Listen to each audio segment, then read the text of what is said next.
Asambleísta Ani Muñoz.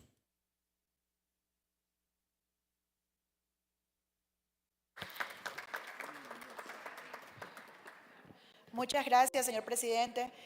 Este proyecto de ley de reproducción humana asistida ciertamente busca garantizar derechos que ya hemos venido escuchando en este pleno, pero debemos asegurarnos de que lo haga sin crear nuevas desigualdades.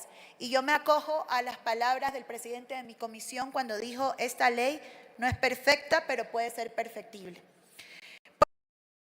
Voy a recomendar y quiero llamar la atención sobre varios artículos de este proyecto que ya ha sido motivo del debate en las diversas mesas que hemos tenido dentro de la comisión para recibir diferentes tipos de aporte. Y llaman la atención seriamente los artículos 46, 48, 49, 50, 51, 52 y 53, que aunque seguramente están bien intencionados, imponen obligaciones y distinciones ya en nuestra Carta Magna, en nuestra Constitución y en leyes vigentes. En otras palabras, estas disposiciones resultan redundantes e inaplicables y lejos de aportar nuevas garantías, corren el riesgo de vulnerar principios fundamentales de nuestro ordenamiento jurídico. Estos artículos deberían ser tratados con rigor porque repiten funciones y obligaciones que ya existen en la Constitución, en la Ley Orgánica de Gestión de la Identidad y Datos Civiles, en la Ley Orgánica de Protección de Datos Personales y en otras normas. Por ejemplo, el proyecto obligaría al registro civil a garantizar derechos de identificación, nacionalidad y filiación para niños nacidos mediante reproducción asistida, eso lo dice el artículo 48, pero esos derechos ya están garantizados para todos los niños desde su nacimiento, efectivamente, porque la Constitución así lo dice en los artículos 6 y 7. Y la Ley de Identidad ya consagra el derecho de la identificación, nacionalidad y filiación para todos los niños y niñas, sin distinción de su método de concepción. Entonces, imponer nuevamente esas obligaciones es innecesario y realmente confuso, una duplicación normativa que no añade protección alguna. Asimismo, las disposiciones sobre capacitación y sensibilización en los artículos 50 y 51 incurren en la misma falla. Todos estamos de acuerdo en la importancia de formar nuestros servidores públicos en derechos humanos, género y buen trato, pero eso ya es un deber general que establecen nuestras leyes. Singularizar esa obligación únicamente para niños nacidos por reproducción asistida crea la impresión de que estos pequeños requieren un trato burocrático especial. Voy a esperar que el asambleísta Serrano termine su diálogo para poder proseguir. Gracias.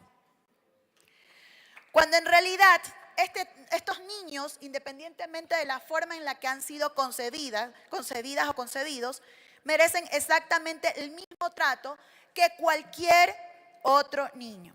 Eso entonces se estaría contraponiendo con el principio de igualdad y no discriminación, que ya lo dijo el presidente de la Comisión de Salud, están consagradas en el artículo 11.2 de la Constitución. Colegas, lo más importante y lo más preocupante es que estas disposiciones introducen un trato diferenciado, injustificado hacia los niños nacidos mediante técnicas de reproducción asistida, al mencionarlos explícitamente en certificados, protocolos o capacitaciones, que si bien es cierto, son necesarios, no deberían separar en la norma al resto de niños. Esta diferenciación es discriminatoria, aunque puede ser que no haya intención. La pregunta sería aquí, ¿qué mensaje enviamos si aprobamos que un certificado de nacido vivo de un bebé in vitro incluya datos especiales sobre su concepción? ¿No estaríamos nosotros entonces marcando a ese niño desde su nacimiento, poniéndole una etiqueta oficial que a otros niños no se les pone? Ningún niño debe crecer sintiéndose distinto o señalado. ¿Cuál sería la necesidad de etiquetarlo desde su certificado de nacido vivo? Porque ese niño debería sentirse distinto por cómo fuere concebido. Todos tienen igual dignidad ante la ley y ante nuestra sociedad. Es importante insistir en diferencias de trato porque eso se contraviene al principio del interés superior del niño y es un pilar fundamental de nuestro ordenamiento. El artículo 44 de la Constitución lo establece claramente. Preguntémonos sinceramente, ¿en qué beneficia a un recién nacido que su certificado indique que fue producto de reproducción asistida? Realmente en nada. Todos los niños y niñas son iguales. Por el contrario, esto podría exponerlo a situaciones incómodas o discriminatorias en el futuro. Y no queremos eso. Incluir datos sobre la forma de concepción no aporta ningún beneficio al niño, pero más bien lo expone a riesgos de estigmatización y vulnera su derecho a la identidad. El interés superior del niño exige que todos los niños, sin excepción, accedan a sus derechos de manera inmediata y sin obstáculos. El interés superior del niño exige que todos los niños, sin excepción, accedan a todos los derechos concebidos ya en la Constitución. Es inadmisible. Un niño no puede esperar por su identidad jurídica ni recibir trato distinto por una condición que él no escogió. Somos solidarios con aquellas madres, con aquellos padres que no pueden concebir de manera natural. Creo que es una ley que debe existir, pero no podemos etiquetar al niño independiente de su forma en la que ha sido concebido. Él no eligió nacer de esa manera. Nuestro deber como Estado es allanarles el camino y no complicarles el camino. Otra arista fundamental de este debate es la protección de datos personales sensibles. La forma en la que una persona fue concebida es parte de su historia íntima, de su ámbito privado. Requerir que se registre en documentos públicos el uso de técnicas de reproducción asistida implica divulgar un dato sensible vinculado a la salud y a la vida privada de esa familia. Además, implica divulgar un dato sensible que establece la Constitución en su artículo 66.19. La Ley Orgánica de Protección de Datos Personales protege el derecho a la intimidad y a la confidencialidad de datos personales.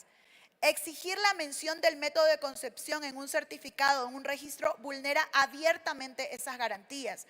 Y eso es aquello por lo que también se pronunció el pueblo ecuatoriano el pasado 16 de noviembre.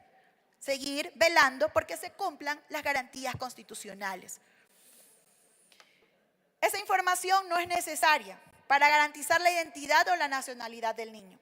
En cambio, podría usarse indebidamente exponiéndolo a prejuicios o tratos diferenciados. Entonces, imaginémonos a ese joven en el futuro viendo un documento oficial que lo etiqueta por su origen biológico. No podemos, desde la ley, propiciar tales vulneraciones a la privacidad y a la dignidad.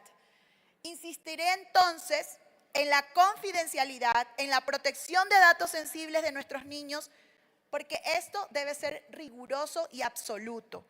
Si ya nuestras normas prohíben exponer datos sensibles, cualquier disposición en esta ley que obligue a indicar nacido por reproducción asistida como una etiqueta es contraria a derecho y debe ser rotundamente eliminada.